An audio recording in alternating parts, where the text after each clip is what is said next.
জন্য এই জরুরি সংবাদ সম্মেলন ডেকেছি। আপনারা জানেন যে 22 জানুয়ারি অফিসিয়ালি নির্বাচনী প্রচারণা শুরুর পরে আমরা ধারাবাহিকভাবে বিভিন্ন ওয়ার্ডে আমাদের নির্বাচনী কার্যক্রম চালাচ্ছিলাম।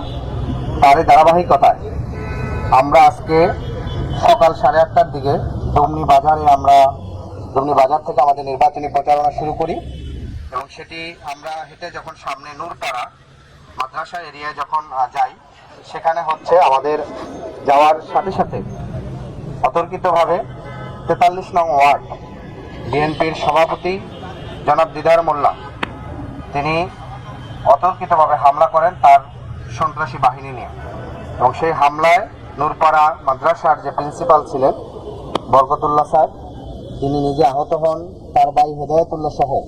আমাদের জামাত ইসলামের আলমগীর আলম এবং সাকিব হোসেন প্রাথমিক চিকিৎসার জন্য হাসপাতালে নিয়েছে। হামলার যারা নেতৃত্ব দিয়েছেন সেখানে 43 নং ওয়ার্ড বিএনপির সভাপতি মোহাম্মদ দিদার আহমেদ মোল্লা, একই সাথে তার সাথে ছিলেন মোহাম্মদ সেলিম মিয়া, মোহাম্মদ ইসরাফিল, মোহাম্মদ নাহিদ, মোহাম্মদ রানা আহমেদ এবং সোহেল আহমেদ এবং একই সাথে হামলায় আহত হয়েছেন মাদ্রাসার অধ্যক্ষ বরকতুল্লাহ, তার ভাই হেদায়েতুল্লাহ, মোহাম্মদ আলমগীর হোসেন জামাত ইসলামের স্থানীয় কর্মী, আর রিয়াজুল হোসেন, মাসুম আলম, আজিম হোসেন এবং সেখানে এনসিপির নেতৃবৃন্দ ছিল শামস সোহেল এবং সাইফুল ইসলাম সহ তাদের গায়েও মারধর করা হয়েছে।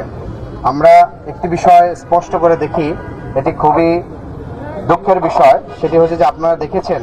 যে আমরা যখন এখানে প্রচারণা শুরু করেছিলাম কিছু সামাজিক কর্মসূচিতে আমার সাথে বিএনপির যে প্রতিদ্বন্দ্বী আছেন এম জাহাঙ্গীর ভাই, তার সাক্ষাৎ হয়েছে। তিনি খুব হৃদ্যতা দেখিয়েছেন যে আমরা একসাথে নির্বাচন করব, কারো উপর কেউ হামলা করব না। কিন্তু দুঃখজনক বিষয় 22 জানুয়ারির পর থেকে আমরা দেখেছি আবদুল্লাপুরে আমাদের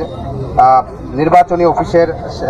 আগে আমাদের নির্বাচনী অফিসের ব্যানার ছিঁড়ে ফেলা হয়েছে। আবদুল্লাপুরে 10 দলীয় জোটের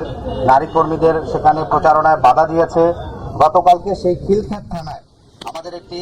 নির্বাচনী অফিস উদ্বোধনের সময় বিএনপির বাহিরের সন্ত্রাসীরা অবস্থান করে এবং একই সাথে সেখানে